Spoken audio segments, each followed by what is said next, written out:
Boy, that is bright. Hi, everybody.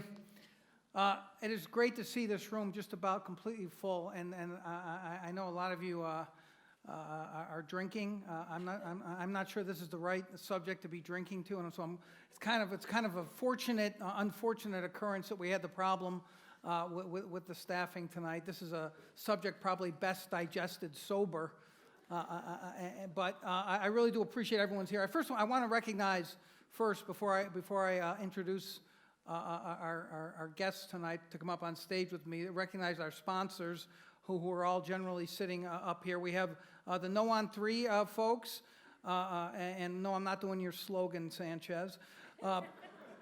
Southwest Gas, Nevada Realtors, Hyperion, NSEA, the Nevada Conservation League Education Fund, and the Latin Chamber of Commerce. This other one I can't read. Oh, the AFL-CIO. Where's Danny? Where's the old AFL-CIO? Rusty and Danny. One of you. I saw Danny. Where's Danny? They're both here. All right. There they are back there. All right. Let's have an applause for all of our sponsors. Thank you. We really couldn't survive. As you know, we're a nonprofit, as Elizabeth mentioned, without our sponsors and our supporters and donors. Many of you in this room are both. It's almost 2 years old. Can you believe we're almost 2 years old in January adventure in nonprofit journalism? Wouldn't be possible without our yeah, go ahead and clap for it. That's fine. I'm happy to say, and Google Analytics will back me up on this, we're growing every month with readers. October, as some of you may know, is our big fundraising push, including this event and one we're having next a week from Thursday with Chuck Todd from Meet the Press right here in this room. I hope as many of you as you can will sign up. But we really need everybody in this room to become a member. We're trying to get 300 new members this month. As little as $5 a month will get you to be a member, and you get all kinds of benefits and access to that great swag that Elizabeth just showed you. Tell your friends, tell strangers, tell your enemies, tell everybody. I want to say that the Nevada Independent, while it might have been my idea, the really heart and soul of the Nevada Independent is what I really believe, and at the risk of this going to their head, is the best reporting staff in the country. They're all here tonight in the back, so recognize them. And many of you who know me or know anything about the operation of any organization know that I have very little to do with making it run correctly. Elizabeth Thompson is the person who does that. She is not just a dear friend and a tremendous managing editor. She is really the glue that holds the whole operation together. So give her a round of applause, too. Of course, I want to thank Myron Martin, whose lounge you were sitting in now, and who I want to kill for not having more than one bar tonight, but we'll get to that later. Myron, actually, I'm half joking, was an early supporter of the Independent and has been great about letting us use his fabled room for this event. And some of you probably came to the Brian Sandoval event and the Mark Mellman event, and I hope you come to the Chuck Todd event. And the Smith Center staff, which scrambled tonight to try to get that bar open for us when there was a breakdown in communication, is second to none. So let's give them a round of applause as well.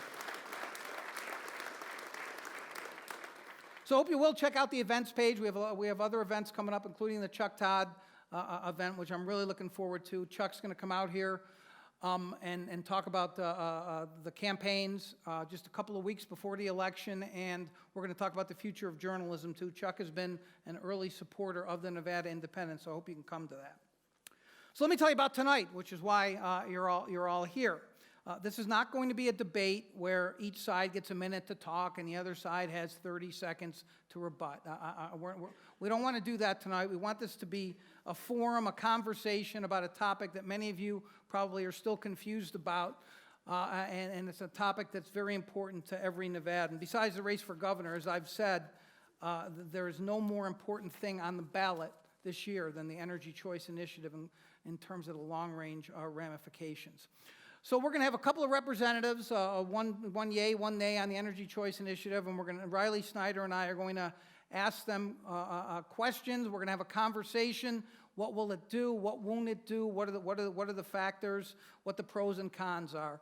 If either of them, and I doubt this will happen because they have both been warned, lapse into campaign rhetoric, that's what I'm here for.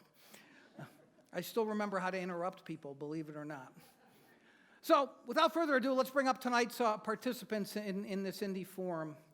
On the S-on-3 side, we're going to have Jon Wellinghoff. Mr. Wellinghoff's an acknowledged energy expert who's a former chairman of the Federal Energy Regulatory Commission, has been a consultant to various entities, including Solar City. In another life, he was the general counsel for the Public Utilities Commission. Please welcome Jon Wellinghoff. Thank you, John. Also joining us for the no-on-3 side is Chris Brooks. Mr. Brooks is a freshman assemblyman who was the acknowledged expert on energy issues during his first session. He has a quarter-century experience as a consultant on various energy issues, including rooftop solar. He worked for Bombard Renewable Energy and the Valley Electric Association. Everybody, welcome Chris Brooks.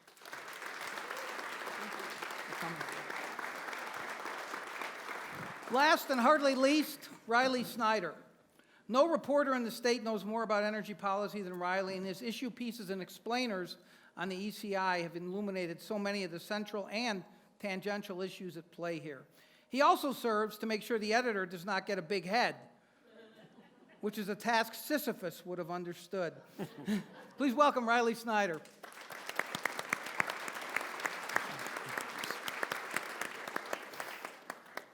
So before we get started with the conversation, we have a short video to play that our fantastic Northern Nevada broadcast guy, Joey Lovato, has produced, and hopefully, considering everything has already gone wrong, this will work. Let's play the video. If you've turned on a TV recently, you've probably seen a lot of ads on Question 3. California tried electricity deregulation and found out it's a costly mistake. I'm Jonathan Scott from Property Brothers. I'm a Nevadan. Let me tell you why I support Question 3. Both sides are spending millions of dollars on ads to try and influence public opinion before November. But what is Question 3, and what would it do? First, let's take a step back. Historically, the generation, transmission, and distribution of electricity have been under the purview of just one company, a so-called monopoly model. Because the startup cost of building a power plant or installing transmission lines are so expensive, most experts concluded that electricity is a natural monopoly. But starting in the 1990s, some states opened up their electric markets. Instead of just one company controlling and providing electricity, multiple businesses could compete in the market. States made this change under the assumption that new technology and market pressure could lower prices. But no states have substantially changed their electric market structure since the late 1990s, largely because of negative perceptions caused by the rolling blackouts and skyrocketing electric prices that plagued a deregulated California. Enter Question 3. If approved by voters, the measure would amend Nevada's constitution requiring a competitive electric market to be set up by 2023. Any change to the state constitution must be approved in 2 elections. It passed 72 to 28% in 2016. The amendment itself is about 300 words, but outside of the 2023 implementation date, it's actually pretty vague. So what would the change mean for the average Nevadan? Instead of hooking up with NV Energy, a switch to Energy Choice would likely mean signing up through a website like Texas's Power to Choose portal, allowing customers to shop for plans based on price, billing, or energy type. Supporters of the initiative include the Las Vegas Sands and data center giant Switch, which have contributed $23.6 million to the initiative. Opponents include NV Energy, which has spent about $12 million. Supporters say it will lead to lower rates and let consumers leave their energy provider if they want. Opponents say there's no proof it will lower rates, and changing the state constitution could lead to unintended and difficult to reverse consequences. On average, retail market states have higher electric prices than Nevada and the national average, but retail states have seen their prices drop the most in the last decade. Experts say that electric prices are determined by more than just market structure, so it's sort of an apples to oranges comparison. For more on Question 3, including fact checks, check out the NevadaIndependent.com. That was, of course, the dulcet tones of Riley Snyder on that. We've made a very smart decision at the Nevada Independent to not let me voice any of those videos. So I'm sure everybody is happy about that. So before we start, we're gonna have a conversation here for an hour or so, maybe a little longer, depending on how forthright these gentlemen are. But we want to take some questions from you as well. We've been saying all day we want to take questions from people who are concerned about what Question 3 will do. If you want to tweet from your phone, tweet to the hashtag IndyForums. Elizabeth is going to be keeping an eye on that. Or just, if you don't want it to be public, just email editors@thenvindy.com, and we'll try to ask some of your questions right at the end. All right, you ready, gentlemen? Are you awake, John? All right. I'm okay, awake, good. All right. He's so laid back, so much like me. All right, so I'm going to start with you, John. What I'm going to start with is I doubt that, unfortunately, most people who are going to vote on the Energy Choice Initiative are not going to actually read all of it, and Riley mentioned it's about 300 words. I want to read to people in here what the Declaration of Policy is, and then let's talk about that. Okay. The people of the state of Nevada declared it is the policy of this state that electricity markets be open and competitive so that all electricity customers are afforded meaningful choices among different providers, and that let economic and regulatory burdens be minimized in order to promote competition and choices in the electric energy market. This act shall be liberally construed to achieve this purpose. So Riley mentioned this in the explainer. To a lot of people, I think most people, that's kind of vague. And so that's why I think people are confused about what it might or might not do. There could be a law of unintended consequences here, right? That's why we have people like Chris to make sure that they take that language, which I don't think is that vague, actually. I think it's fairly clear in the sense that it says that people have the right to meaningful choice, which is, I think, a fundamental right that should be in the Constitution, and that we should eliminate monopolies where we can, where we have those types of industries that are now evolving as this industry has evolved over the last 5 to 10 years, that it really is one that's ready for competition. So I don't think it's that vague in the sense that it does give the legislature sufficient direction that they have to put in place meaningful choice. The legislature certainly has the ability, just like the Governor's Committee on Energy Choice has already done, to look at what has been done in other states. They brought in people from Texas, they brought in people from Pennsylvania, Massachusetts, and a number of other jurisdictions, and can, in fact, learn from those examples in those other states and ultimately craft from that, I think, a specific set of statutes that will effectuate the people's will. Well, what about the argument, and by the way, everybody, I'm going to let Riley ask most of the questions because he understands this stuff. But I guess what I'm wondering is, what about the argument, John, that this is going to cause chaos? That, you know, I know we can always trust the legislature to do the right and smart thing, but the problem is that maybe you don't like the power company, maybe you get really mad at them, especially during the summer, but at least you know what you're getting. With this, it's going to be entropy. Well, again, it's not entropy in Texas, not entropy in most of the major metropolitan areas where they have energy choice, which includes Washington, D.C., includes New York, includes Chicago, includes Dallas, includes Houston. There's not entropy there. There's not chaos there. So ultimately, I think if the legislatures in those other states are smart enough to do it, I have every faith in Chris that he's smart enough to do it as well. Well, he has faith in you. Do you feel good? Oh, absolutely. Oh, okay. So before I let Riley jump in, let me just ask you, Assemblyman Brooks, if I remember correctly, when Riley and I talked to you on our podcast, you said you voted for this in 2016, didn't you? I said I did not. Oh, you said you did not, okay. So here you are, not exactly a guy wearing an NV Energy t-shirt up at the legislature, and you're against this. I think that's counterintuitive to a lot of people. You understand these issues, and yet you seem to be a guy who's in favor of renewables, in favor of changing, evolving markets.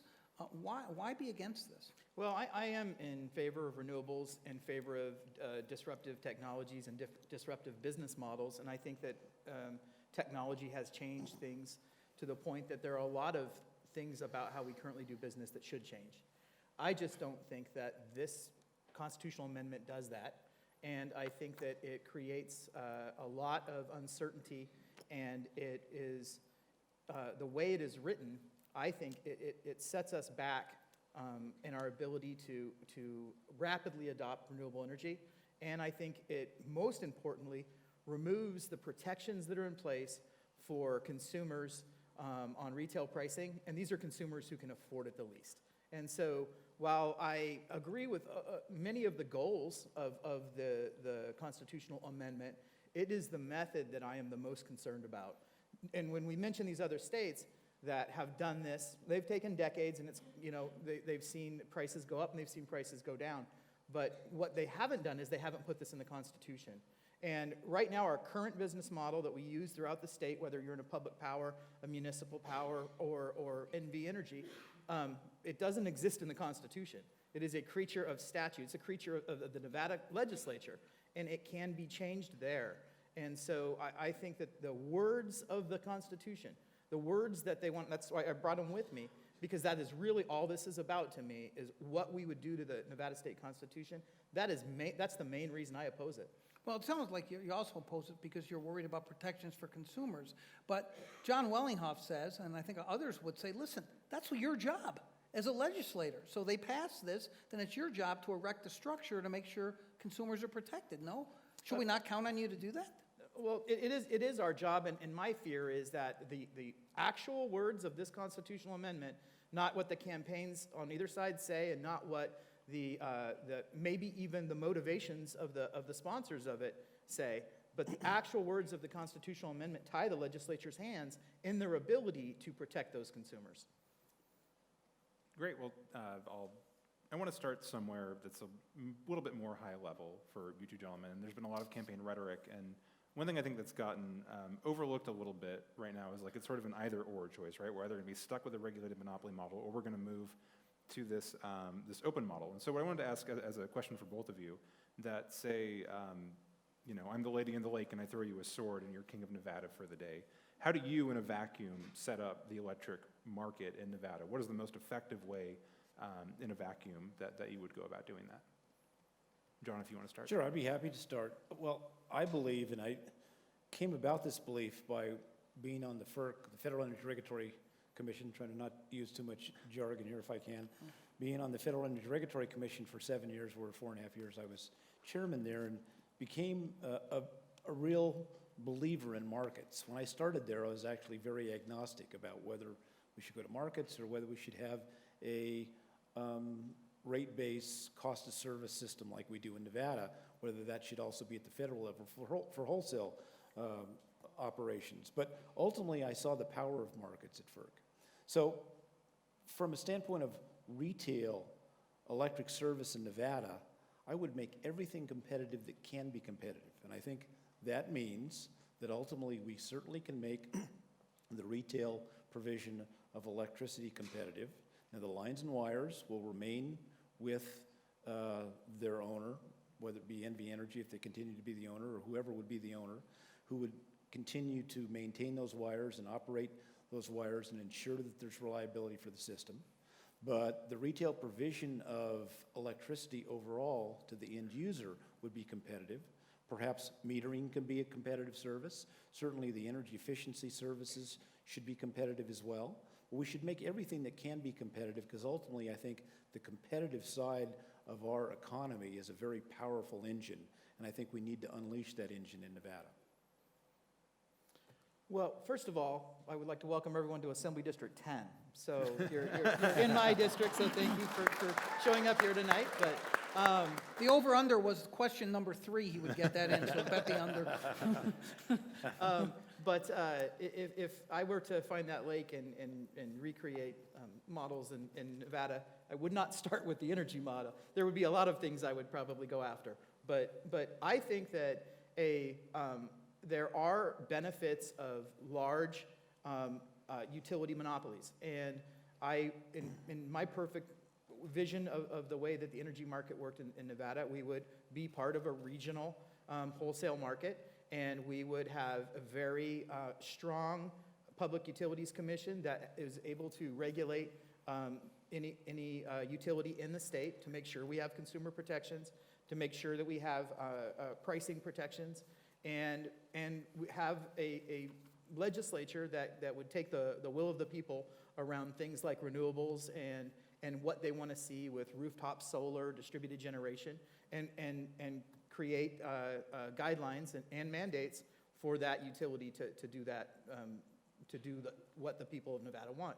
And so it's a hybrid of what we currently have, and it's able to be, we could do this in a legislative session. We can make these adjustments in every legislative session. My fear is that the constitutional amendment that's being proposed not only does not do that, but it actually prohibits the legislature from creating some of those models. Mm-hmm. I guess the question is sort of based around this question of like, does the system we have right now work? Does the status quo work? And I'm curious to get the input from you two in terms of our current regulatory structure for setting electric rates. For those who don't know, it's done in 3-year cases. NV Energy or whoever the utility is can go before the PUC and ask to change them. But it's a reactive, not a proactive way to set rates. And given the immense increases in technology since a lot of the stuff was set up or the initial laws were passed in the 1920s, wouldn't it make more sense to go to a competitive market, a more open one than the current system we have? I don't know that this constitutional amendment creates that environment where that is going to happen. And so I would like to see, and we saw in the last legislative session, all kinds of reforms around integrated resource planning. There were 2 bills they passed, and they've already gone through the Public Utilities Commission rulemaking process on integrated resource planning and things to integrate rooftop solar, energy storage, distributed generation, all of those things, electric vehicle charging, to integrate those into the planning process. I don't know that this that this constitutional amendment does that. Do you have an over and under on how many times I say constitutional amendment? No, I can't count that high. Okay, right. So, that's my biggest concern. Yeah, I would love to see all kinds of innovations, and we started down that path last session to do some really innovative things, and this I won't say the words. This amendment would, I believe, make it difficult for the legislature to do that.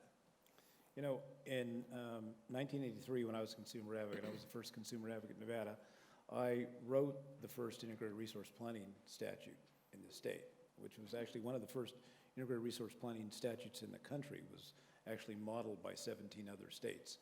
And at that time, the purpose of us doing that was to try to get a handle on the utility company that was continuing to make investments and make decisions without any input from either stakeholders like the Consumer Advocate's Office or the general public or even the Public Utilities Commission until after they'd already built the plant. They would literally build the plant and come into the commission and say, well, we built this plant and it's to serve you, and so therefore you need to pay for it.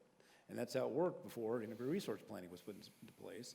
We put that statute in place, and now we have these proceedings every 3 years that ultimately require that the utility come up with a plan, a 20-year rolling plan, that every 3 years they come in before the commission, and everybody can look at that plan and talk about it. Problem is the utility still has all the data.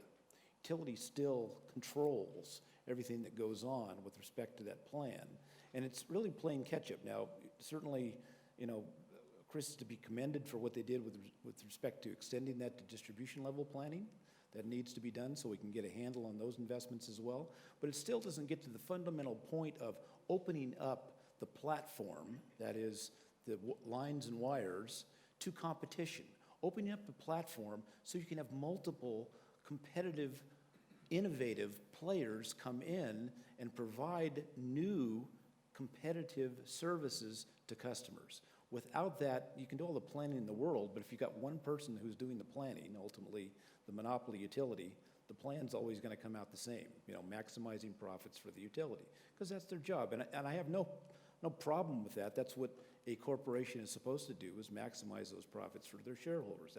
That's their business, and I have no fault with that business. But if you can't have competition, it's better to have multiple people coming in and providing innovative solutions to consumers. Mm-hmm. And John, you mentioned one thing that I've always been thinking about in terms of the question 3 debate, and that's sort of this idea of we're going to have a bunch of new participants in the electric market, say if question 3 passes, we'll go to the Nevada Power to Choose website or whatever, and I've been on the Texas Power to Choose website. I've looked through it. I think you and I went through it about a week or 2 ago. Yep.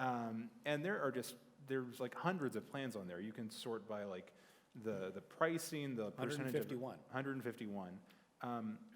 How does the state of Nevada teach the 1.1 million people who are just used to signing up with NV Energy for their electricity to shop for the best plan? How do you teach them what to look for? Is it just like they taught them in Texas? Ultimately, you have a public information campaign about the website. You have information for consumers.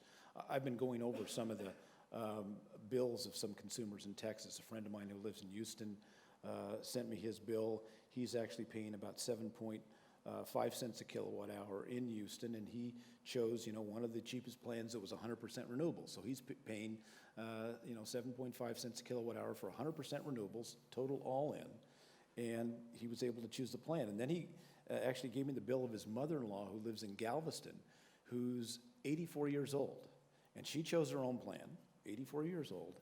She's paying 5 cents a kilowatt hour. So I compared her rates and her consumption, this was her September bill, to if she had been in Las Vegas. If she was in Las Vegas, well, in Galveston, she paid $61 in September. If she'd been in Las Vegas, she would have paid $143. So I have no doubt that if Texas can figure out how to teach an 84-year-old woman how to go onto a site and get the cheapest plan, I think we can do the same thing here. So we got a 3-game parlay. How many times he says Texas, how many times I say constitutional amendment, I already blew it on 80-10. So we are not Texas, first and foremost. Texas is about 20 times bigger than we are from an energy standpoint. Texas is part of their own market, ERCOT. They have the state-run and controlled transmission system. We are more like Argentina than we are Texas when it comes to our power markets. And so for all the anecdotal evidence about, somebody in Galveston having a lower bill or somebody in Houston having a lower bill, I've seen as much anecdotal evidence and seen lawsuits as well in Texas, Massachusetts, and Illinois, I believe, and companies that are selling, they have these low introductory rates and then they get slammed. Or you get that 7 cent kilowatt hour until you go over a certain amount of kilowatt hours in a day, and then you get slammed. And it's happened even to my family in Massachusetts. And so there are some very appealing some programs out there, but the overall effect to the consumers in those states, I don't believe is better than the current system we have in Nevada.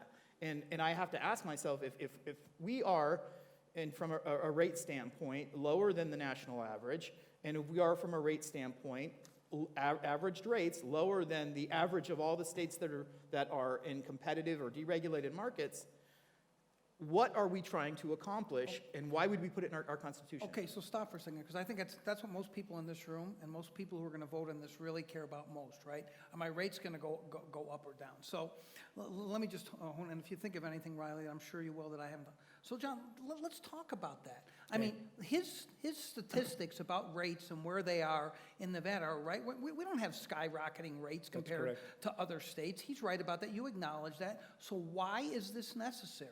Because ultimately, we will have the opportunity to choose lower rates if we put competition in place, and I'll tell you why. Because what's interesting is, when you talk about looking at the average rates in these other states that have competition, well, that average rate takes in that 5 cent rate that I talked about, that woman in Galveston has that 7.5 cent rate in Houston. It also takes into account a 12 or 13 or higher cent rate for somebody who wants a 5-year contract, flat rate, who wants to have 100% renewables, who wants to have some other special aspect of their bill. So you can't take the average rate in Texas. You can't take the average rate in any one of these other states that have competition and compare it against anything. What you can take is the cheapest rate. And if you take the lowest rate, I assure you that those lowest rates will be lower than the rates that we pay today in Nevada. That makes sense. He answered my question, the question that how I wanted to reply. You're cherry picking the absolute best case scenarios out of a broad spectrum of rates that are available to demonstrate what is potentially possible. That is dependent upon long-term contracts, credit ratings, purchasing at certain amounts and certain amounts at certain times. I work for the people of the state of Nevada, specifically Assembly District 10, and many of them, and I think of some of my own family members, my grandmother, on the Power to Choose website, finding a rate structure that is just, first of all, she would call me to come over and turn the computer on, And then she'd call me to get her on the internet. Why are you so anti-old people? I mean, what is wrong? What is wrong? I mean, you know, you think I call my kids to help me do some of that stuff as well. But I mean, I guess what I'm saying here is that, and I'll let Riley jump back in here a second, but listen, energy is hopelessly complex. You know, when Riley turns in a story and I read it, I just pray the next day that one of these sides isn't going to call up yelling because I didn't understand something he wrote. But intuitively, you know, people, even 84-year-olds, if they have a choice, they are going to be able to find something cheaper. They'll be able to look and see all the menu of options out there, as opposed to having it foisted on them by a monopoly. Why won't that work with energy? I just do not believe, based upon all that I've seen, I do not believe that what this amendment does to our energy structure leads to an environment where residential ratepayers are going to see any savings. And so I'm not saying that it doesn't work in Texas. I'm not saying that it doesn't work in other states. I'm saying that where we currently are, and where even under the rosiest of scenarios we could end up, it is not by any means worth the decade that it could take to try to dismantle and then rebuild, and the cost that the ratepayers today will have to suffer with. And that's not based on campaign rhetoric from the yes side or the no side. It's 25, I was in the Governor's Committee on Energy Choice. I chaired the Assembly Committee on Energy, and I'm the vice chair of the Interim Committee on Energy for the legislature. I have sat through literally hundreds of hours and read thousands of pages on this, and this is mostly from proponents, by the way, of this measure. And there is nothing in there in its entirety that leads me to believe that residential ratepayers, especially those who can afford a rate increase the least, will see any savings from this in even the next decade. I want to bring up this rate issue, right? Because I think it's dependent on more factors than just the structure of the market. There's the price of natural gas. There's the cost of decommissioning plants, which even though in Nevada we don't have any like old nukes or whatever, we have the Valmy plant, which will have to happen. So those costs are going to be there anywhere, right? Like that the ratepayers have to pay off. Like it's not necessarily just a market question in terms of the rates you have to pay. That's correct. There's a million different variables moving forward that are going to affect the cost of our electricity. And most of them, under our current model, are kind of trending in the right direction. And so, you know, if we have to take, who wants to buy a 35-year-old coal plant? Anybody? Great investment, right? So if we have to take a 35-year-old coal plant and put it on the chopping block tomorrow, and then whatever the losses are associated with that 35-year-old coal plant, the people of Nevada have to spread that across our rates. The Public Utilities Commission of Nevada, which is an independent body appointed with 3 chairs appointed by, or commissioners appointed by the governor, put out a report that shows that there would be a minimum of $4 billion of stranded assets that Nevada ratepayers would have to pay. Now, that is the methodology and the math that public utilities commissioners use to assess stranded assets across the entire country. That is the methodology that we use. And they came up with a minimum $4 billion that ratepayers are on the hook for. That is not something I'm prepared to saddle the constituents of AD 10 with. So I want to ask John about this because... If I could just go ahead. respond to that, because it's needs a response. So I've been a regulatory attorney for 40-plus years. What Chris says is correct about the $4 billion, but what Chris doesn't say, or maybe I assume you understand, Chris, is that $4 billion is in our rates today. So ultimately, you're not paying any more. We'll have to pay it one way or the other. What does that mean? To explain to people what that means, it's Well, already the coal in the rates. the coal plant that Chris talked about, NV Energy's got a depreciation schedule, and we've got to pay off that depreciation schedule. What it is, it's in rate base. We're going to have to pay that rate base amount, whatever it may be. So it doesn't matter whether energy choice goes into place or not. The $4 billion is on the books. It's on the books now, and Nevadans are stuck with it, just like these exit fees that people talk about. well, people are exiting the system. Well, if people don't pay the exit fees, they're not going to save anything because they'll still have to pay the cost going forward. But the way that's taken care of, and it's taken care of in Texas, I'll say Texas again, and it's taken care of. Take a shot. And it's been taken care of in every other state that has faced this issue with stranded costs, is you securitize them. In other words, you put them in a securitized payment stream that is identical to the stream that you would have paid anyway if you would have had embedded in your rates, because they are embedded in your rates. So there's no, I want to make this very clear. If Chris is saying there's an additional $4 billion that we'd have to pay when Energy Choice goes into place, he's wrong. And I can tell you as a regulatory attorney for 40 years that he's wrong. Me and the Public Utilities Commission of Nevada are wrong. No, they said $4 billion, but they didn't dispute the fact that, in fact, it's embedded in current rates, and they know that as well, and the regulatory staff knows that as well. There is $4 billion, but it's in current rates, and it doesn't go away. You got to pay for it one way or the other. It's all there. John, I want to ask just really quickly, it's related to this topic, but a couple of months ago, you were there when Mark Garrett, another energy analyst, came to the Committee on Energy Choice, which was this really fascinating body of 25 people who tried to figure out how to implement Energy Choice if it passed. And Mark Garrett presented this report that said, if we sell off every generating asset and long-term power purchase agreement that NV Energy has, best case scenario, we get $1.1 billion. Correct. And can you help people in the audience understand how we can go from we're in the hole $4 billion to we just made $1 billion profit? Well, first, there's no hole because we're already in the hole. In other words, we're already in the hole for $4 billion that we have to pay off for all the planned investments that NV Energy made, because that's a bargain that we made, and the PUC approved those and put those in rates as prudent investments. So we will pay for those one way or the other. So there's no $4 billion hole, number one. Number two, the $1 billion comes primarily from the accumulated deferred income taxes that NV Energy has ultimately taken from ratepayers but not yet paid, okay? When, in fact, those plants are divested, those accumulated deferred income taxes will not have to be paid, but the money that's been collected will go back to ratepayers. So ultimately, there's a payment back to ratepayers that makes up most of that $1.1 billion that Mark Garrett came up with. That's where he got the major amount of that money. That requires like a favorable ruling from the IRS that that's Yes, happened and yet, absolutely it does, but there would be, because what else are they going to do? Say, oh, you're not paying the money, you should just keep it? No, you took it from ratepayers, you didn't pay it in taxes, it should then go back to ratepayers.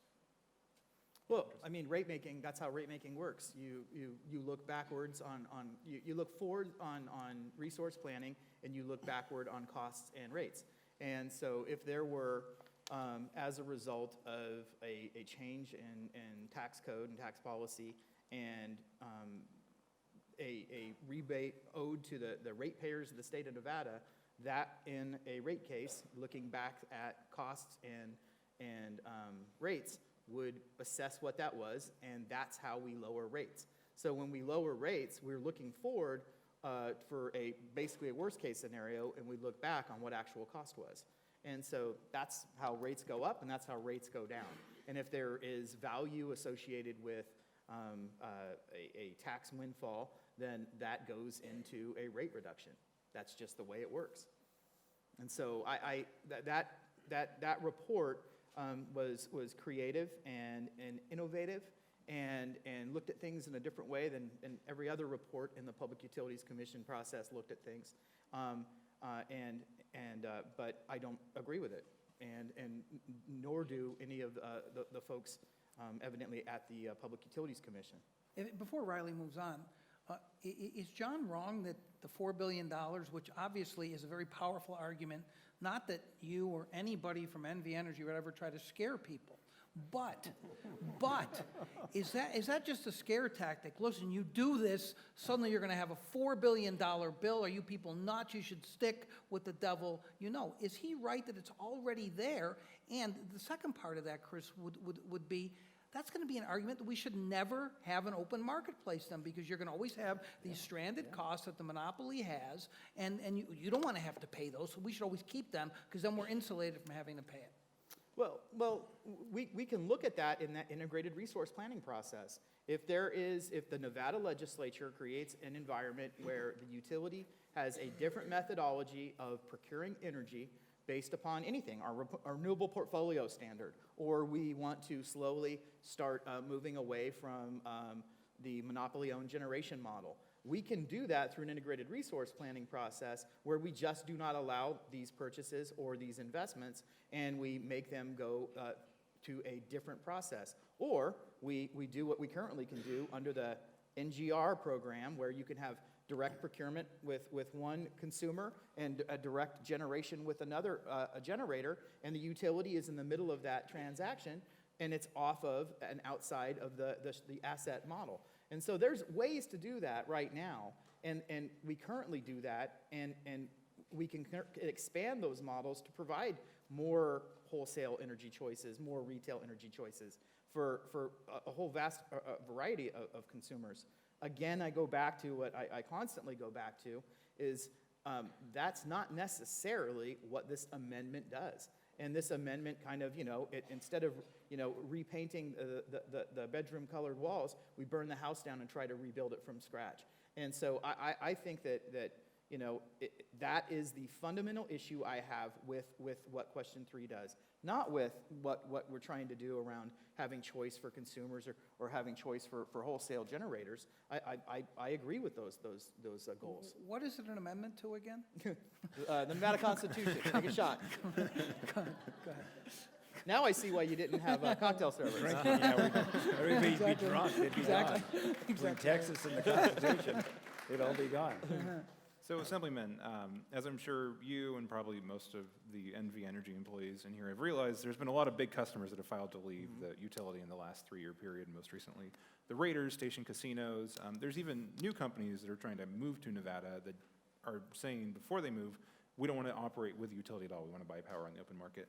Doesn't this present a problem down the line if it's called the 704B process because that's what it is in state law. If that continues and more larger customers leave, aren't we sort of just delaying the problem by not moving to an open market sooner? I think it creates a problem if we don't change the way that we look at rates and how we recover costs through rates. And so there is nothing that stops the Nevada legislature from changing the rate structure of every utility, or especially an investor-owned utility, and how they recover rates. Because yes, we do create this disincentive to do innovative things when we say, only way that you can recover this is through the volumetric charges that of the product that you sell. That creates some problems and that creates some issues.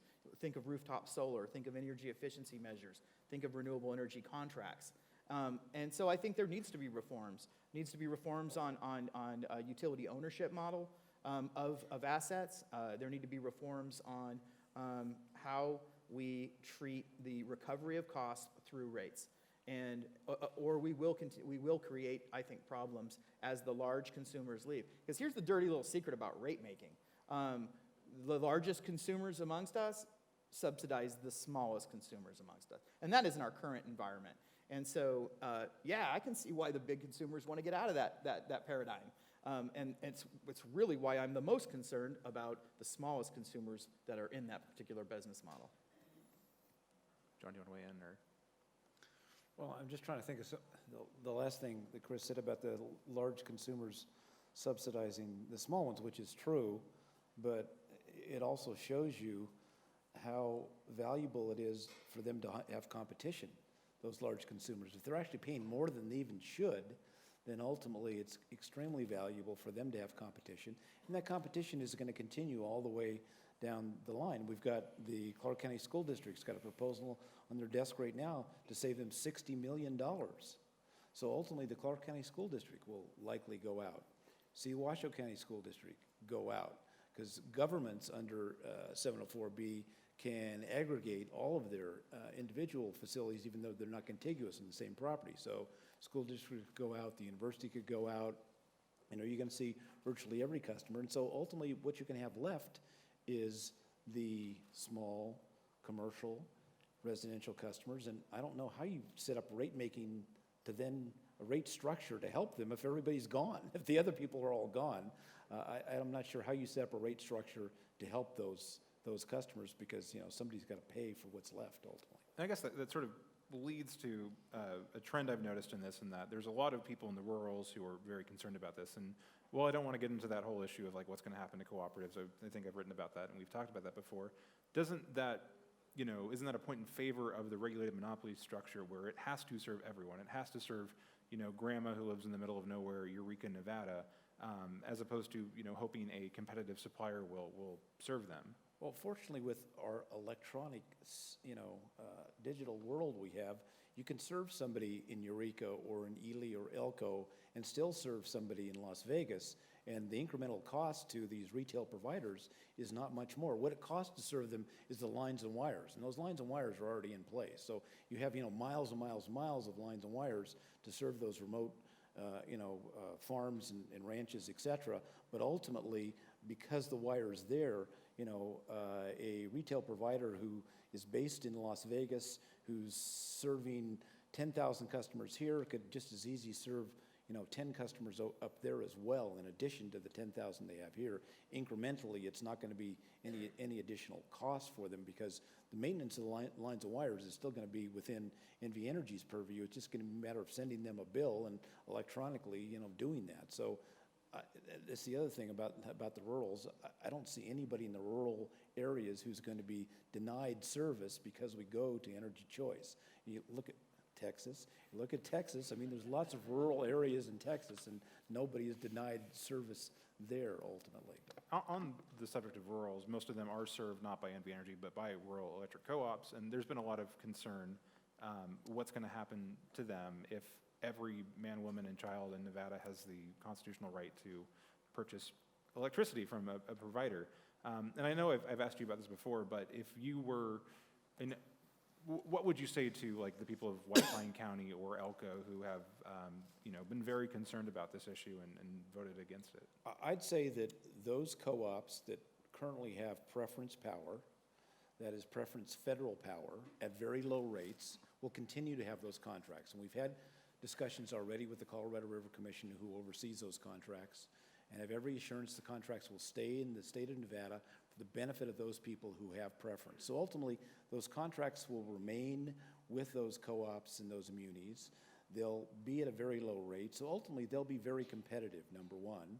Number two, I certainly think there's no problem with ultimately allowing a nonprofit entity like a co-op or a muni to continue to provide retail service. So they could provide retail service at a very low rate to their customers and continue to do so. So I don't think there should be any reason why they should expect their customers are all of a sudden going to flee to other retail providers that are providing service to people in Las Vegas or in Reno. However, they still should have the choice, because if they have the opportunity to see that there are other providers that can provide them some services that their particular co-op or muni can't provide them, they should have that opportunity. Even if they're like a mine or something. I know Barrick and Newmont are Right. separate and don't They're get out, yes.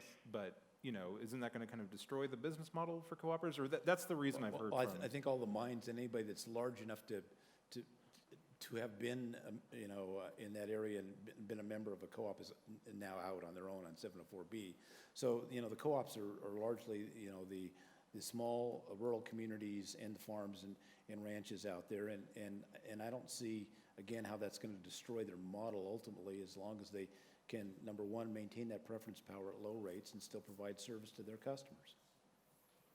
So back to the first part of your question about rural ratepayers, whether they be in a co-op or be in a public power agency or NV Energy, which has thousands of rural customers. There are customers, especially rural customers and low-income customers, that cost more to serve than they will ever pay back in their utility rates. And if we peeled back all of this kind of aggregation of cost, that we make a deal with utilities for the granting of this service territory, they have an obligation to serve everyone in it, and serve everyone in it with the same rate class across the rate class, and so for the same price across the rate class. And so right now, if we peel all that back and you're paying on a per unit charge to get out to the rancher out on the end of the line.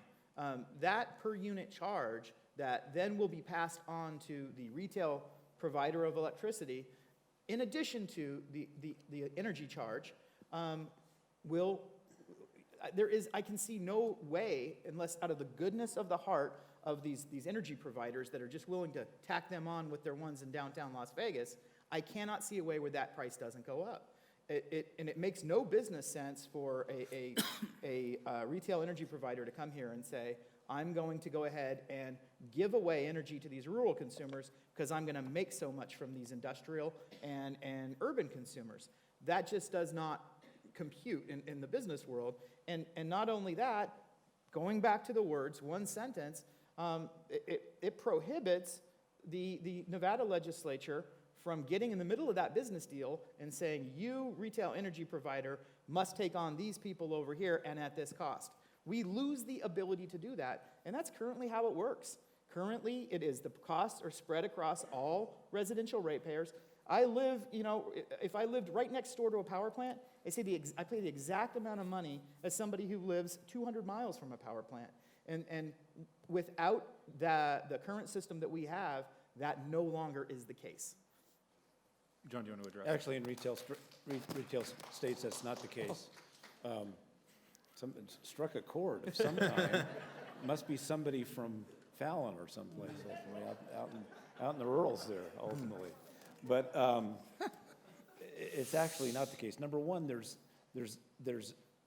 an unbundling between the lines and wires, and that is the high cost, and I'll admit to Chris, that is the high cost, but those costs of the lines and wires will continue to be in the unbundled part of the rate, which will be part of the bill that NV Energy will still be charging someone. So whatever that rate is, they'll charge those people, and ultimately that will be the cost that they will pay. The other aspect of it, though, the energy part of that bill will come from a competitive provider, and in fact, in other states where they do have retail choice, they do make somebody become the provider of last resort. So there is the ability of the legislature and or the regulator overseeing the market to ensure that everybody is served throughout the state, whoever they may be. And they usually rotate that in places, or they designate some entity to be the provider of last resort, but ultimately everybody is served and everybody is provided service. I guess to Assemblyman Brooks, there's been a lot of questions over are these new electric companies going to charge fees? One I've heard of is disconnecting fee, where if you try to change providers, you get charged a fee. If there might be variable rates at night versus day, but don't you as a legislator, you'll have 120 days to kind of put together consumer protection plans to sort of address all of these things that might come up, right? Isn't the ball in your court if this passes? Or what's the limitation on that, and what's your view of the constitutional amendment for what you guys would be prohibited from doing? So what the amendment does is it creates a new right. It's in Article 1 of the Nevada Constitution. There's currently, think of that as kind of the Nevada's Bill of Rights. There's currently 22 different items in sections under Article 1. This creates a 23rd. And in that 23rd section of Article 1 of our Constitution, it creates a series of rights. And one of those rights, I'm bringing my book out now, because it says this very important, it says all kinds of stuff about what we'd like to happen and what we'd love to see happen, but this is what it does. It creates a right. Nothing herein shall be construed as limiting such persons or entities' rights to sell, trade, or otherwise dispose of electricity. Now, that conflicts with many other pieces of this amendment, but it takes precedent over the other pieces of the amendment. The other pieces of the amendment talk about wanting to or trying to respect the policies of the state of Nevada. That actually creates a right. And so that is my biggest issue, in that if we step in and we say that, you cannot go to knock on people's doors, for instance. Who wants people knocking on their door to sell them electricity from now on? And we say, you can't do that. Well, all we have to do is have one of those companies challenge that, and we see that they will. Every company that wants to do business in the state of Nevada is doing business in places like Massachusetts and Texas, and many of them are now currently involved in class action lawsuits with consumers, Or you have like the Attorney General of Massachusetts and the Attorney Generals of New York, who are really taking a look at regulating these retail providers in a much bigger way, if they even allow them to exist moving forward, because of the consumer confusion, but I would say misinformation that some of these providers put out there. So when the legislature or the Public Utilities Commission of Nevada tries to step between that business deal, you've just violated a Nevadan's right to both sell and both acquire energy however they want to do it. But that's just determining like constitutional muster, right? Like the First Amendment's been around forever, but I can't like stand up and point over there and say there's a fire. That's been like, argued out in the Supreme Court. So the creation of a right doesn't necessarily, say you guys can do X, Y, and Z, but you can't do X, Y, and Z. It's sort of, it has to pass that muster through the court system. So not necessarily could, the legislature pass a law saying you can't do door-to-door sales, correct? Well, so you bring up a wonderful point. It has to pass muster constitutionality in the courts. So we would, as a legislature, for instance, let's say this passes, take it up and say, we want to have these consumer protections, we want to have this renewable energy portfolio standard, we want to have this rooftop solar system, net metering system, and then all it takes is a challenge of its constitutionality in the courts. And then what does that do for us implementing that? And then do we have to wait to the next legislative session to make those repairs? And then is there another challenge? And that's why my fundamental problem with where this lives and how it's written is it creates that environment where we will be in gridlock with the courts if we were to pass and grant these rights. Not only that, is this the appropriate place, even in the Constitution? I mean, inalienable rights of things such as the liberty of speech and press, that should be very important to you two. The right to assemble and to petition, like we are here today. The right to keep and bear arms. These are all things that are in Article 1 of the Constitution. And now, this beautiful piece of constitutional prose will be item 23, open competitive retail energy market, granting of monopolies and exclusive franchises for generation of electricity prohibited. Are you kidding me? You were actually going to try to suck up to the press and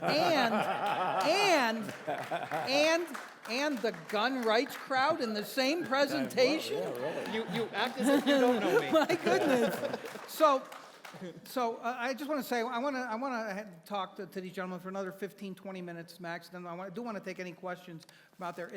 Please email editors@nvindy.com or tweet to IndyForums, and we'll try to get to some questions in 15 to 20 minutes. I know you still have some other questions, Riley, but I have one issue that I want to bring up that a lot of people have heard about, and that is a big argument that you've had on the yes side. And this is this issue of NV Energy over-earning. That they're over-earning. You've brought this up. I've heard this from other people. I don't think a lot of people know what that means. They think, okay, NV Energy is a monopoly, but they're not allowed to make some kind of huge profit. They're restricted in what they can do. What do you mean they over-earn? Well, ultimately, the Public Utilities Commission sets a level, a return on their total investment that they're authorized to make each year. And that amount set by the PUC is supposed to be a substitute for competition. That's why we have a Public Utilities Commission, is basically to set up a structure that will rein in what would be excess profits. But to the extent that the utility actually earns in any year or multiple years in excess of the amount that they're authorized by the PUC, they're over-earning. So is the PUC not doing its job? Is that what you're saying? The PUC has a very difficult job. Again, regulatory attorney for many years, consumer advocate. I don't want to hear your resume again, sir. Counsel of the PUC that you already said. And ultimately, they are always, that is the PUC and the consumer advocate and everybody who is challenging the rates of the utility is always on the short end of the stick, because the utility has all the data. They have all the, the PUC's under state salaries, the consumer advocates under state salaries, NV Energy uses our money to fight against us. Every single dollar that they spend in every single rate case, we get to pay for as ratepayers. So it's extremely difficult in those cases to ultimately ensure that the utility is not going to be over-earning from year to year to year. And as a matter of fact, from full years of data from 2017 back to 2012, this utility has over-earned in excess of $340 million, above the level that the Public Utilities Commission has authorized in their rates. I've actually seen this data before, as I'm sure you have too. Do you think it's right? Is it correct? Or Yes, is it- correct. Yeah, so I think that the issue of over-earning is being kind of oversimplified in the campaign rhetoric. When you take a look at the way that the utility model works, and I think John explained it pretty well about you set targets on approved expenditures and approved costs, and if you exceed those costs, guess what? You as a corporation and the shareholders of that corporation eat that, under-earning. And then if you overperform from what the agreed upon cost of doing business in a given period of time is, then that is a over-earning. I don't think it's a bad thing by any means, and I know if you're a How can it not be a ratepayer- bad thing? I guess people are wondering, like, if it's supposed to be set by the PUC, and even though John Wellinghoff didn't say it, what he's essentially saying is NV Energy has all the data, they have their high-priced lawyers, and they can get away with all this stuff. Why shouldn't that be something we're concerned about? If you look at the last several years, and I mean the last 5 years to be very, very specific, their cost of doing business for a variety of reasons has gone down. Their cost on a per unit basis has gone down. Their cost of administration has gone down, and the cost of fuel that they use to sell the energy that we buy has gone down. And they through many measures, exceeded the reductions that were predicted in the integrated resource plan. And so that is just the way our business model is currently set up. Now, if we want to change that business model, or if we think that the Public Utilities Commission isn't getting all the information, doesn't have the ability to regulate them correctly, which I think is what you're implying in that, then let's do that, by all means. I think that's something that is well within the responsibility and the purview of the Nevada legislature. Again, if this goes through and we still are talking about having a regulated transmission and distribution utility that would still go before the Public Utilities Commission and still go through rate cases, how does this solve even that issue? And so while I don't see it as a problem, I see it as the complicated way that utility businesses are run and regulated. I just don't see how this necessarily solves that problem. So I guess a question, a natural follow-up for John at this point, that John, the one who knows about energy, not you, John, would be, Exactly. so, right, the argument is that NV Energy is earning $340 million more than it should, right? What about the structure of a restructured market would make sure that, like, that money stays with consumers versus $340 or $314 million just going to a bunch of, new energy companies? What would change that? What would change that would be the other guy that I can go pick as opposed to the guy who's charging me the rate. In other words, if I've got multiple providers to choose from, I ultimately can choose the lowest rate. If somebody wants to make a high profit, somebody can perhaps go and take energy from that person, but I don't have to. I can go choose who I want to take energy from. So ultimately, in doing that, I can choose a rate that is appropriate, a structure, a contract that's appropriate, and everything else that ultimately will ensure that I'm getting what I believe is a fair rate, because I've got multiple, a dozen or more providers to choose from. When I was in Washington, D.C., I had the opportunity to choose my electric provider. Interestingly enough, I got my electricity from the gas company, because the gas company was cheaper to provide me electricity than the electric company in D.C. So ultimately, I had the opportunity to, self-control ultimately. And Chris was talking about, these over-earnings, and part of it's related to fuel costs going down. Actually, that's nothing to do with fuel costs. Fuel costs in our law, Deferred Energy Statute, which I actually helped write in 1975, passes right through rates. So fuel costs going down would have nothing to do with over-earnings at all, would have nothing, absolutely nothing at all. So ultimately, over-earnings is a fact of the company making more than the PUC has authorized them to do.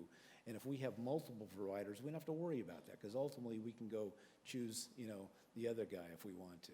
Doesn't that get into like sort of the big philosophical question here that like if you have a regulated monopoly, you have somewhat stable rates because it's done in the 3-year period. If it's in this open competitive market, the free market system, sure, like if we had had a competitive market, we probably could have had lower rates over the last 3 years, or you could have found them. But if rates go up, if gas prices go up, if any of the other like many factors that affect the price of electricity go up, people are going to feel that like more instantly than they would under the current model where, like what Assemblyman Brooks was saying, they have to eat the cost if they under-earn. So I guess what is the advantage of being able to ride that free market roller coaster?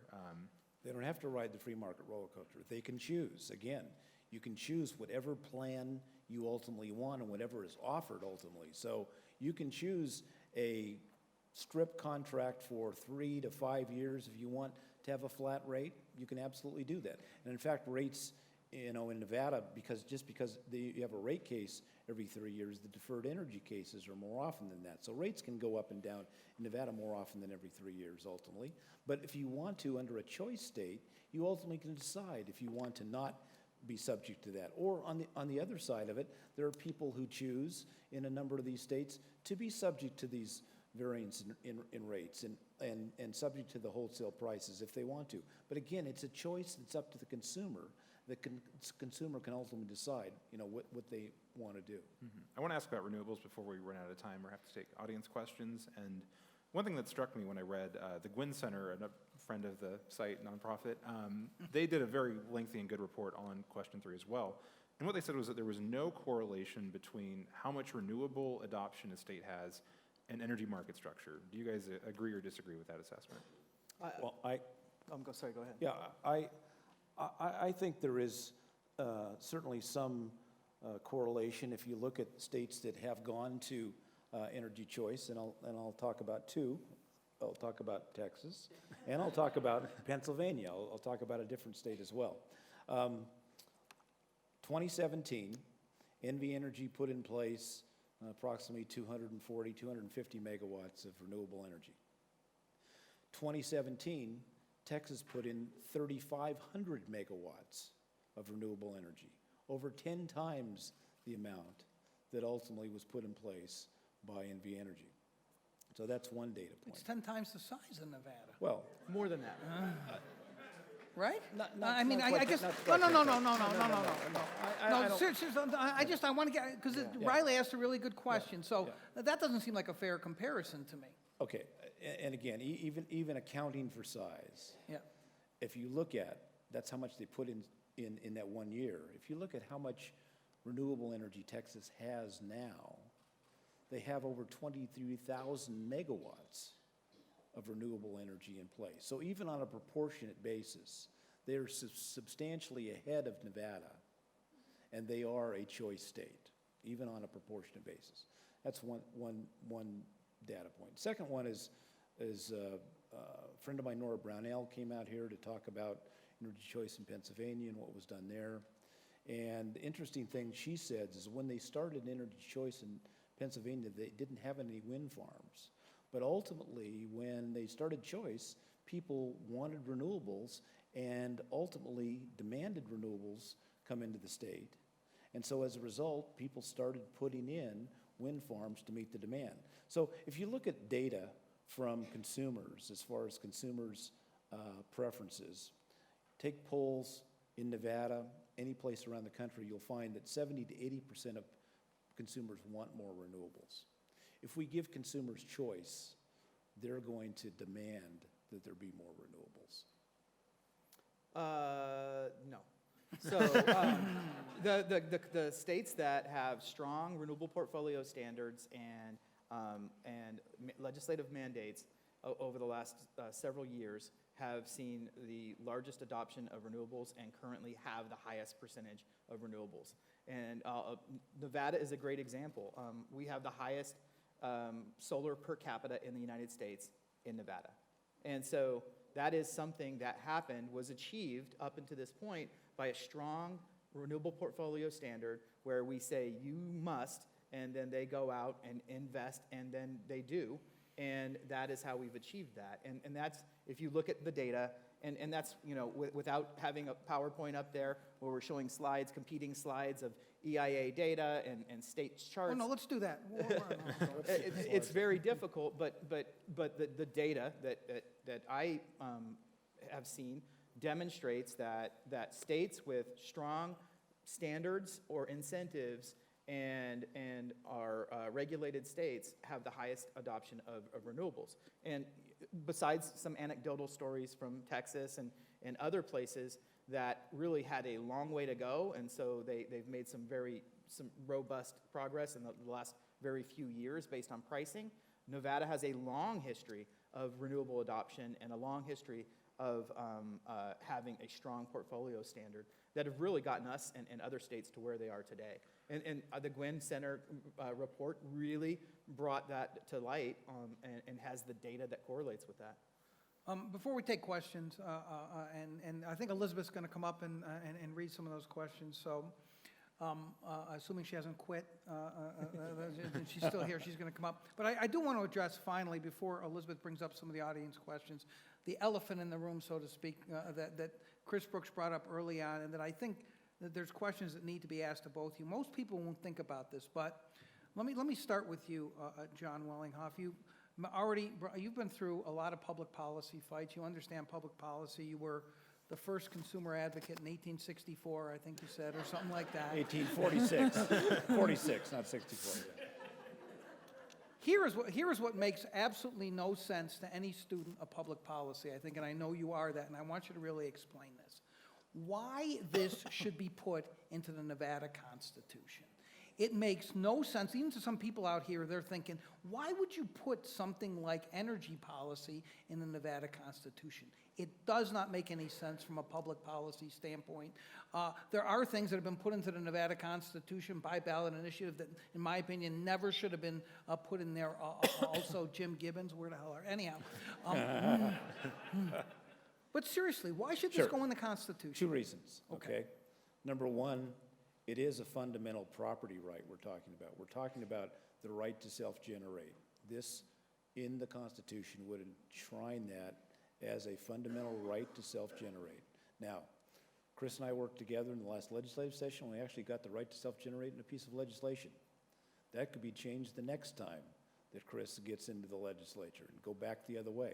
I don't want to change the other way. It's a fundamental right. Ultimately, without that right, NV Energy could stop you from generating on your roof, as they did at one time with rooftop solar. They could stop you from doing whatever you wanted to do with respect to generation in your own facility because they have a monopoly. And legally, as a monopoly, they can do whatever they want to do with respect to generation. I don't think that's correct. I think that consumers should have that fundamental right, number one. Number two, we put it in the Constitution and we got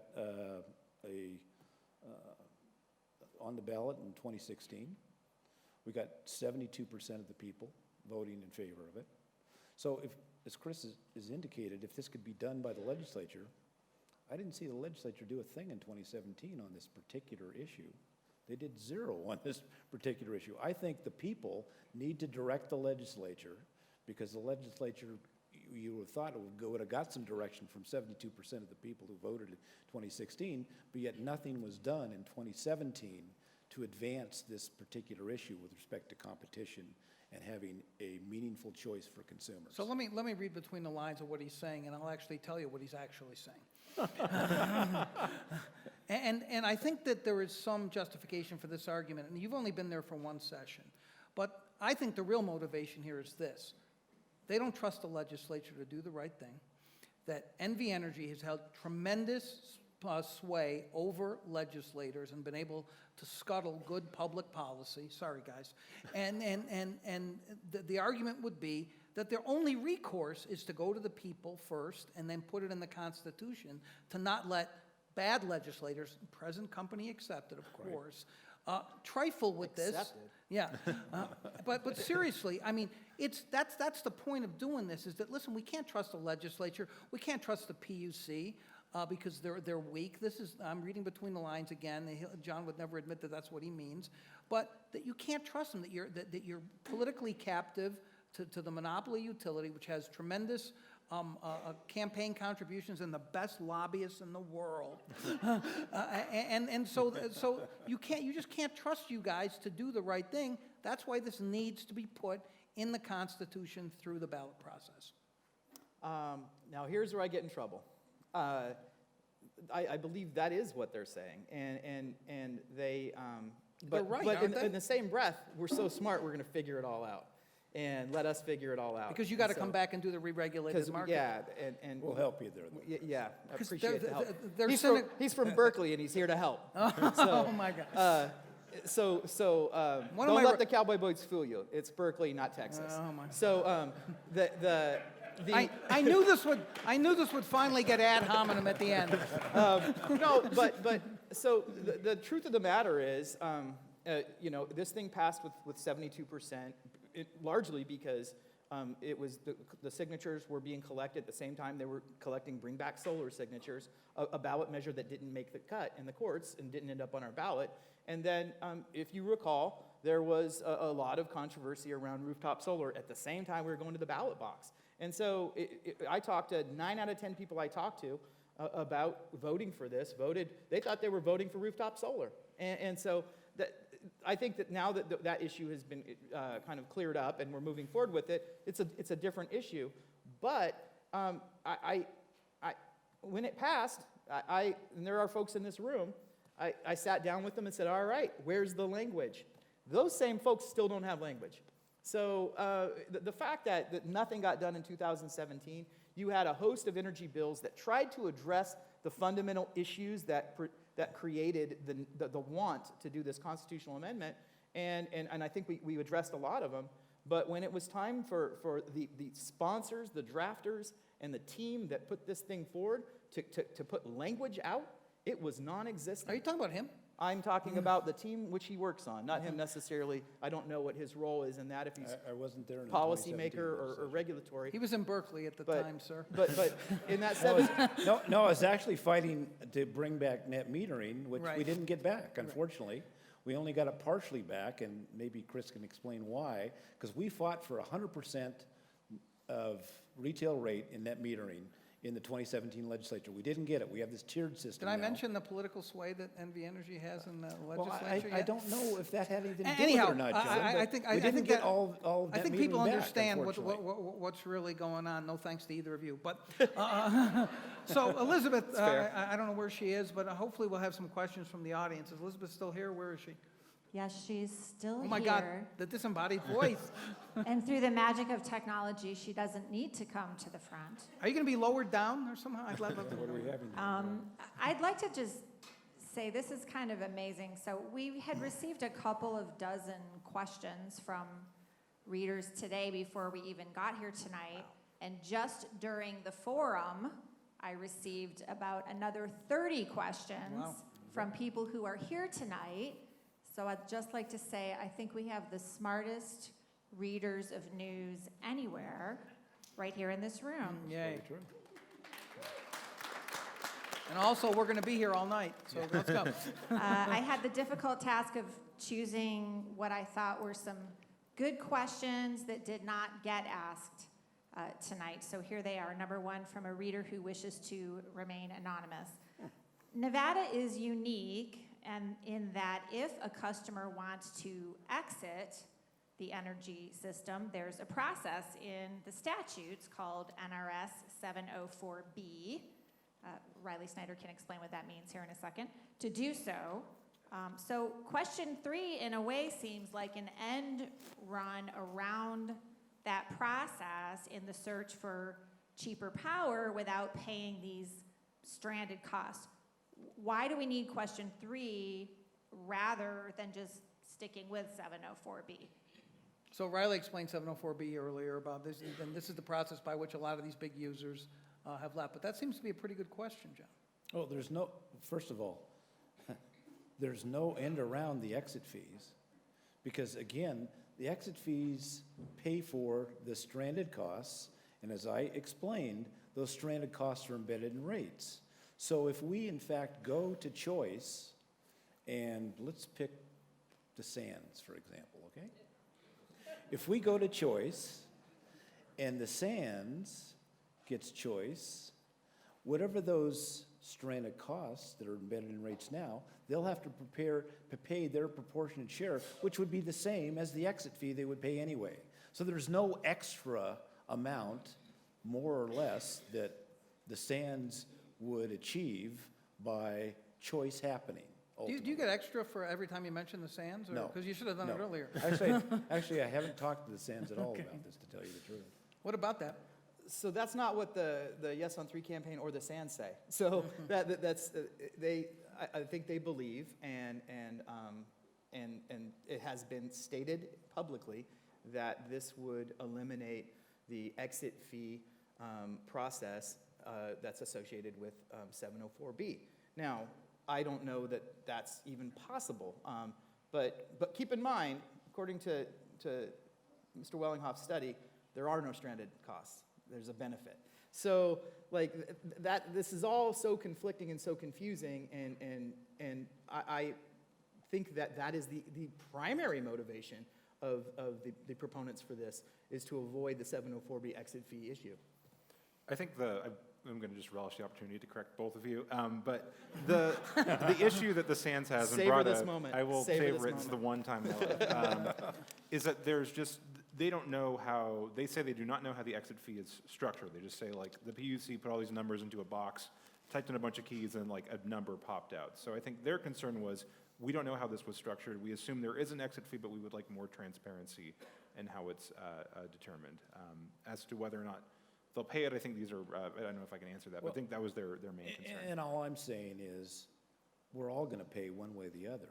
They, as well as everybody else, because these $4 billion are embedded in rates, and so it will be part of the costs going forward, under choice or not under choice. SANS will pay, everybody else will pay, who has not paid an exit fee. If somebody's paid an exit fee already, they may avoid some costs because they've already paid that exit fee when we go to choice. But ultimately, it's not going to be any different amount of money one way or the other. There's going to be no savings. And again, I don't know what the SANS has said because I haven't talked to them about this. This is my understanding from, it's again, 45 years of being a regulatory attorney, of how rates work and how it will work for them and everybody else. All right, let's go on to the next question. Elizabeth? Okay, from reader Becky Penn. She wants to know if both question 3 and question 6 pass, how will question 3 affect question 6 or vice versa? Chris, you want to take that one first? Sure. So I think that question 3 makes a portfolio standard unenforceable. And I think that question 6 embeds in the Constitution the insurance that we need for to make sure that we continue as get back on track as a leader in renewables, if in fact question 3 passes.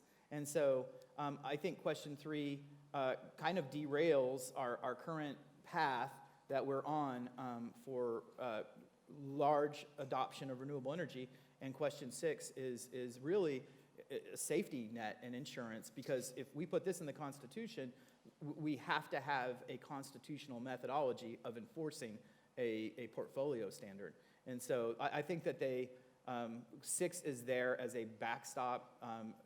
I don't know that was its intended purpose, but it's there as a backstop in the event that 3 passes. So if I could, on this one, and I know Rose McKinney-James is somewhere in the audience here. She wrote the first renewable portfolio standard in the state of Nevada in 1997. Let's give it to Rose, yeah. And I helped amend it in 2001. So I'm very familiar with renewable portfolio standards. I see absolutely no issue with question 3 impinging upon the renewable portfolio standard. In fact, there's a provision in the language in question 3 that specifically says that the renewable policies of the state will be preserved ultimately. And from that, there's no issue with respect to continuing a renewable portfolio standard in the state or enforcing it. In fact, they do have in Texas a renewable portfolio standard. Texas, in fact, had one of the first renewable portfolio standards. In fact, has had renewables developed since that time, very early times in the early 90s, ultimately. So they enforce it there. It works there with respect to all the retail providers there. And there's really no reason why it ultimately can't work here in Nevada as well. I forget, is question 6 a constitutional amendment or not? It is. Yes. And so It is. question 6, it's okay to put that in the Constitution, but not question 3? That's I'm a not good sure if question, I John. get that That's a right. good question. And I knew that question was coming. Like I said, that I don't feel that there is any way to maintain the course that the people of Nevada have set us on and that would want us to pursue in adopting renewable energy rapidly than to put it in the Constitution as a result of question 3, the uncertainty that question 3 creates. So, But why is a question of public policy, would question 6 be okay for the Constitution and question 3 isn't? I mean, do you want to become like California? Oh my God, I sound like Adam Laxalt.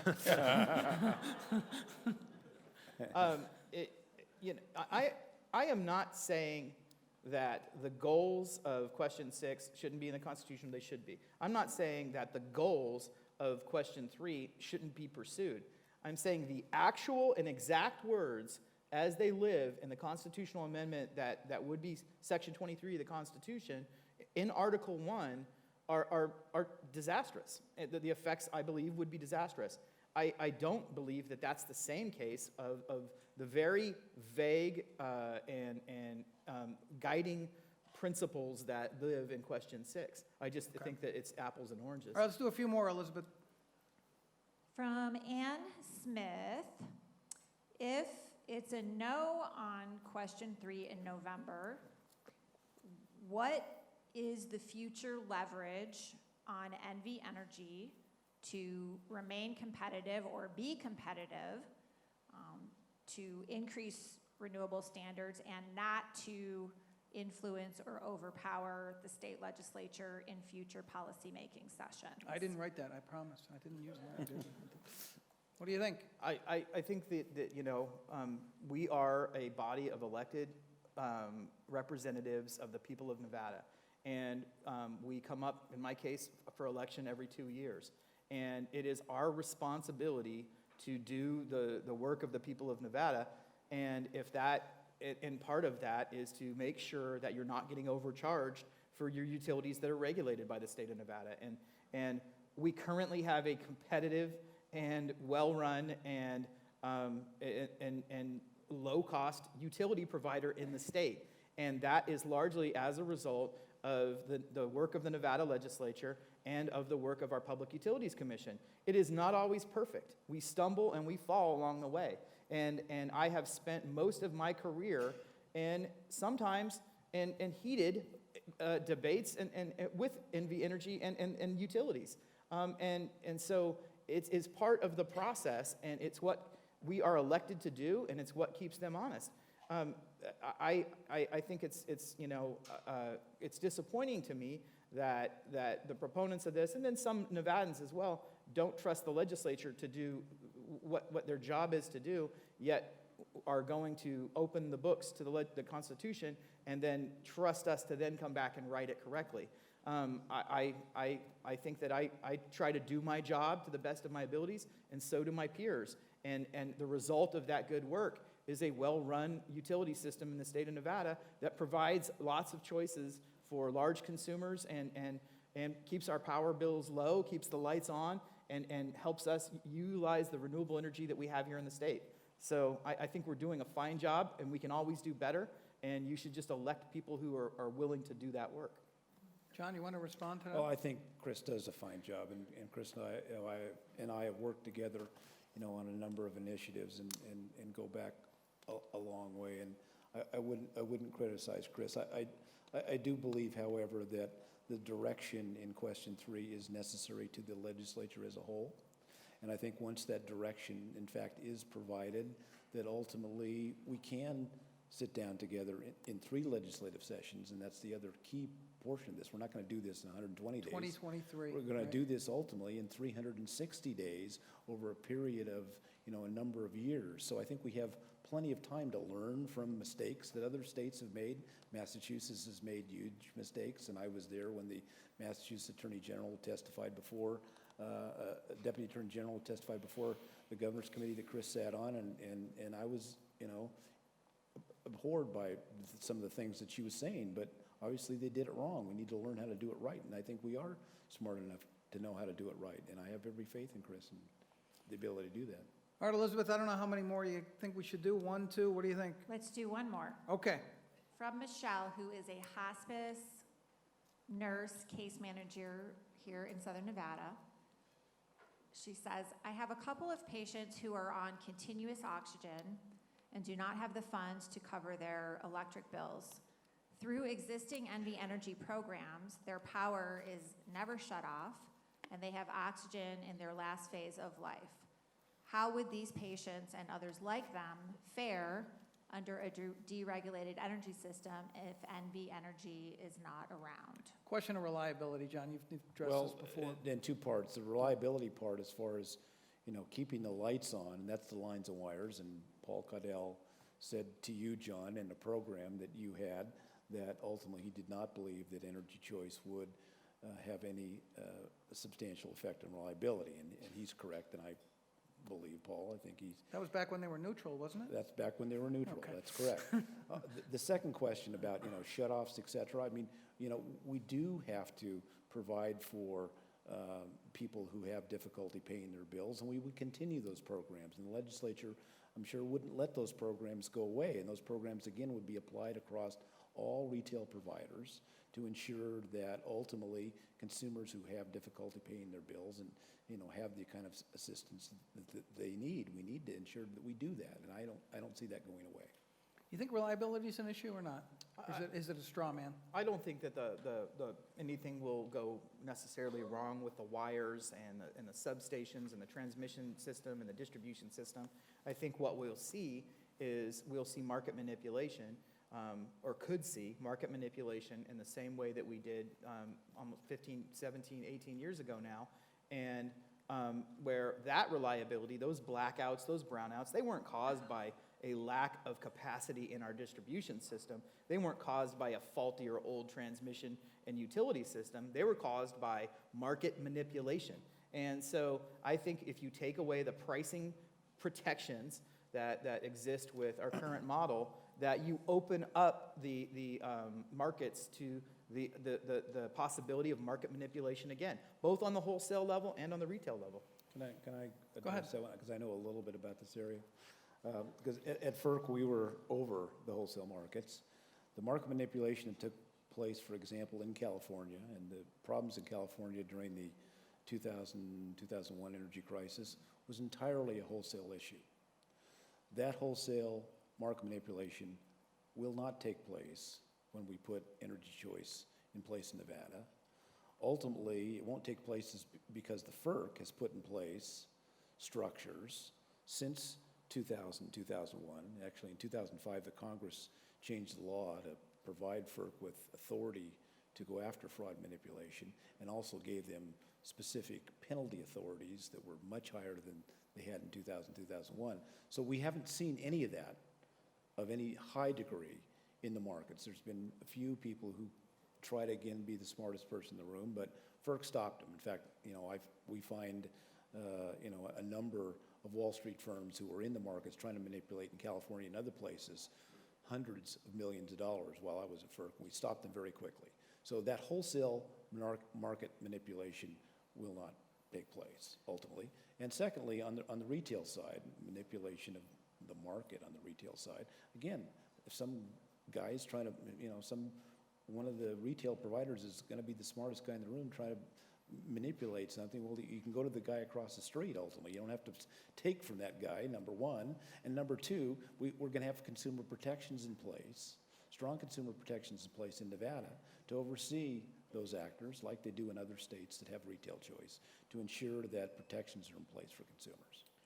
And first of all, I think, John, you did a fine job while you were at FERC. And you're longest-serving chair or commissioner at FERC, I believe. And Longest-serving chair, yeah. and we did some amazing things as a country during that time in the energy markets. But I just read 2 articles in EE News. One of them is an interview with you where me and you agree wholeheartedly on this. You expressed concern over the infiltration of FERC with political appointees under this current administration, and how the federal government, our executive branch, the administration we currently have, or could have in the future, is manipulating FERC for political gains.